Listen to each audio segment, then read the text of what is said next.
Welcome to Brave English Podcast. Your journey from stuttering to standing out. Hey everyone, welcome back to Brave English Podcast. The place where you don't just learn English, you learn how to believe in yourself while speaking it. And today's episode, it's not just about English. It's about something deeper, something most learners feel but rarely talk about. That voice in your head, the one that speaks before you even open your mouth. Today we're talking about your inner critic. Let me ask you something. Have you ever said a sentence in English and immediately felt regret? Like you say something simple like, I go to the market yesterday. And before anyone even reacts, your brain says, that was wrong. That sounded stupid. Why did you say that? Yeah, that moment hits fast. Too fast. Faster than anyone else can judge you, you judge yourself. And that voice has a name. The inner critic. Honestly, worst roommate ever. Seriously. It lives in your head, doesn't pay rent, and complains all the time. But here's the strange thing. You would never talk to another person the way you talk to yourself. Never. If your friend is learning English and they say, I go to the market yesterday, you don't say, wow, that's wrong. You sound terrible. No, you smile and you say, nice. You mean went. You encourage them. You support them. You make them feel safe. But when it's you? There is no kindness, only pressure. Why? Why are we so gentle with others but so harsh with ourselves? Because your brain thinks it's protecting you. Exactly. It says, if I criticize myself first, no one else can hurt me. It's like emotional armor. But the problem is, you start wearing that armor all the time. And armor is heavy. Very heavy. Let's imagine a real situation. You're in a group, maybe a class, maybe online. Someone asks you a question in English. You know the answer, you have the words, but suddenly, your heart beats faster. Your brain starts shouting, be careful, don't make a mistake. What if they laugh? And then you say nothing. That silence, that's not lack of knowledge, that's fear. And fear is the inner critic doing its job. Here's something powerful. The inner critic doesn't appear because you are weak. It appears because you care. You care about sounding good. You care about being understood. You care about how people see you. And that's human. But when caring turns into fear, you stop growing. You know what's interesting? Children don't have this problem. Not at all. Kids make mistakes all the time. They say things like, I eated my lunch. Or, I goed to school. And what happens? Do people laugh at them? No, people smile. They gently correct them. And the child keeps speaking. So what changed? We grew up. We learned about judgment, about embarrassment, about being right and wrong. And slowly we replaced curiosity with fear. Now let me tell you something important. Your mistake is not the problem. Your reaction to the mistake is the problem. Because one mistake can do two things. It can teach you something or it can silence you. And the difference is how you talk to yourself after. So next time you make a mistake and that voice appears, I want you to notice it, not fight it, not believe it. Just notice it. And then try to answer it differently. Instead of, I'm so bad at English, say, I'm still learning. Instead of, this is embarrassing, say, this is practice. Instead of, I should stop talking, say, I will try again. Because your voice matters, even when it's not perfect. And every time you speak, even with mistakes, you are doing something brave. So today, we're not trying to silence the inner critic completely. We're just turning down the volume, step by step. Okay, so far we talked about the inner critic and the trap of perfectionism. Yeah, the emotional side of learning. But now I want to ask something interesting. What if being kind to yourself is not just nice, but actually makes you learn faster? It does. And this is not just motivation talk. This is science. All right, I'm listening. Teach me. Let's start with a big word, neuroplasticity. Okay, that sounds complicated already. It sounds scary, but it's actually simple. Neuroplasticity means your brain can change. It can grow. It can build new connections every time you learn something new. So when I learn a new word in English, my brain is literally changing? Exactly. Every sentence you try to say, every mistake you make, every correction you notice, your brain is building new pathways. That's actually amazing. It is. But here's the important part. Your brain learns better in the right emotional environment. What do you mean by that?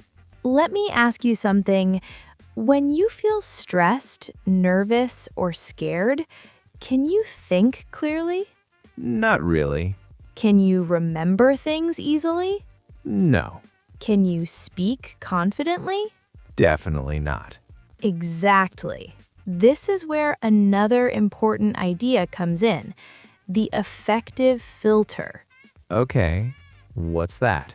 Think of it like a wall in your brain. A wall? Yes, when you feel anxious, judged, or afraid, this wall goes up. And what happens then? Input can't get in easily. You hear English, but you don't absorb it well. You know words, but you can't use them. So it's like the brain is blocked. Exactly. And when you feel relaxed, The wall goes down. so learning becomes easier? Much easier. That's what we call lowering the affective filter. Wait, so if I understand this correctly, if I'm kind to myself, I feel more relaxed and my brain learns better? Yes, that's exactly it. So being mean to myself is actually slowing me down. 100%. When you say things like, I'm so bad at English, I'll never learn, this is too hard, Your brain hears that. and it reacts. It creates stress. It raises your affective filter. And blocks learning. Exactly. So what happens when we change the way we speak to ourselves? Everything changes. Give me an example. Instead of saying, I'm terrible at speaking, say, this is difficult, but I'm improving. That feels lighter. Because it is.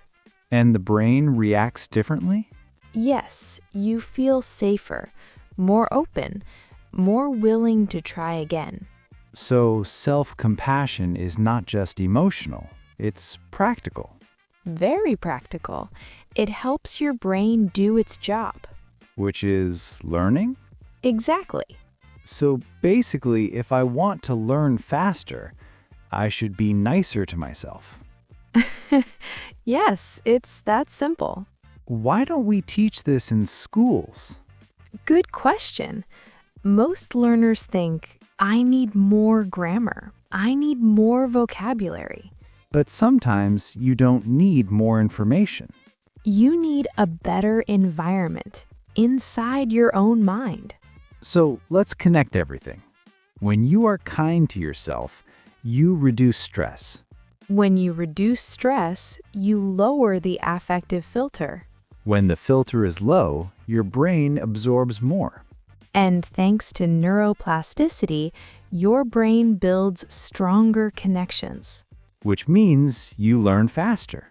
So, kindness is not weakness, It's a strategy. a powerful one. So next time you make a mistake, Don't attack yourself, support yourself. because your brain is always listening. Make it a safe place to learn.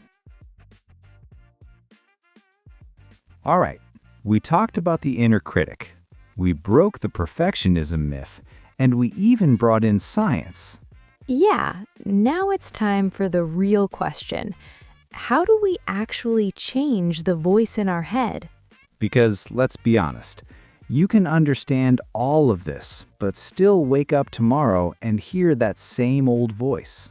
Exactly. That's why we need something stronger than motivation. We need rituals. Simple actions, repeated daily until they become automatic.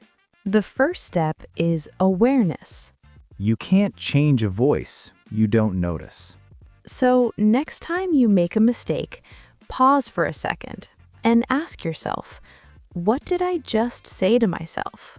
Maybe it's, that was stupid. I'm so bad. I can't do this. Don't judge it, just notice it. Step 2, name it. Okay, this one is fun. Give your inner critic a name. Yes, maybe it's the drama queen. Maybe it's Mr. Negative. Maybe it's old teacher voice. When you name it, you create distance. It's no longer you, it's just a voice. Now comes the most important step. Replace the message. Not with fake positivity, but with something honest and kind. For example, instead of I'm terrible at English, say I'm still learning, and that's okay. Instead of this is embarrassing, say this is part of the process. Small change, big impact. Step 4. Repeat, repeat, repeat. Here's the truth. You won't change your inner voice in one day. It's like training a muscle. Or learning English itself. The more you practice, the more natural it becomes. Okay, let's make this real.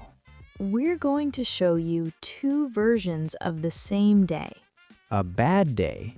and a brave day. All right, I'm in a conversation. Someone asks me, "What did you do yesterday?" Neutral. Go ahead. I go to a park yesterday. Wow, that was terrible. Why did you say that? You sound so bad. And what do you do next? I stop talking. I smile, but inside I feel embarrassed. Do you try again? No, I just stay quiet. Same situation, same question. What did you do yesterday? I go to the park yesterday. Not perfect, but that's okay. Let me try again. I went to the park yesterday. Nice. Yeah, better. And how do you feel now? Proud. Not perfect, but proud. Same person, same mistake, Different reaction. and completely different result. In the first version, the mistake ended the conversation. In the second, the mistake improved the conversation. That's the power of your inner voice. Let's make this easy for you. Here's a simple daily ritual. At the end of your day, ask yourself 3 questions. When did I feel nervous speaking English? What did my inner critic say? What could I say instead next time? That's it. Just awareness and a better response. You don't need to be perfect. You just need to be a little kinder A little braver. every single day. Before we end this episode, I want you to pause for a moment. Take a breath and think about your journey with English. Not your level, not your mistakes, but your effort.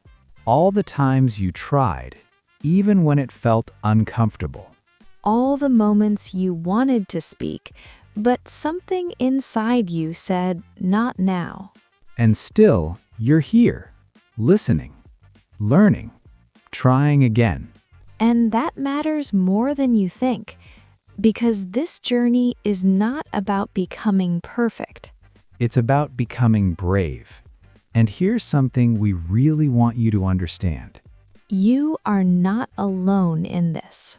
Right now, there are thousands of people who feel exactly like you. They overthink. They hesitate sometimes to doubt themselves. But they're still trying. And that means you're part of something bigger. A community of brave learners. People who are not perfect, but are showing up anyway. People who don't wait. They start. And now, you're one of them. Your brave action. So, before we say goodbye, we want to give you something simple. Your brave action for this week. This week, we want you to speak English just one time. In a moment where you would normally stay silent. Just one sentence. That's it. It could be talking to yourself, Leaving a comment in English. leaving a voice message. Or answering a simple question. The goal is not to sound perfect, The goal is to show up. to be brave, And when you do it, we want you to notice something. not the mistake, Not the grammar. but the courage. Because every time you choose to speak, you are becoming more confident. More free, More you. kind. So, this week, be patient with yourself. Be kind to yourself. And most importantly, Be brave. If this episode touched you, share it with someone who needs it. and don't forget to subscribe so you don't miss your next step in this journey. And tell us in the comments, what's your brave action this week? Your voice matters.